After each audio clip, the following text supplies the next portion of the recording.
பார்த்தீங்கன்னா old coins அதிகமாக இருக்கு. அந்த காலத்து காயின்ஸு இப்போ வந்து நான் காசை கொட்டி காமிக்கிறேன் பாருங்க. இப்போ பாருங்க எவ்வளோ காசை பாருங்க, எல்லாம் பழைய அந்த காலத்து காசுங்கள் பாருங்க. 50 காசு கூட இதில் இருக்கும். பாருங்க 50 காசு, 50 காசு இருக்கு பாரு. 50 காசு, 20 காசு, அப்புறம் ஓட்டை காசு ஒன்று இருக்கும். எங்க ஓட்டை காசு, ஓட்டை காசு எங்க? இந்த பாருங்க ஓட்டை காசு.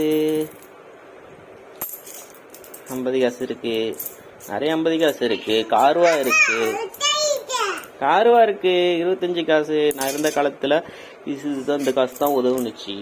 5 ரூபா நோட்டு இருக்கு. நான் இருந்த காலத்துல 50 காசு, கார்வா. இதுதான் 1996ல இதுதான் இருந்துச்சு.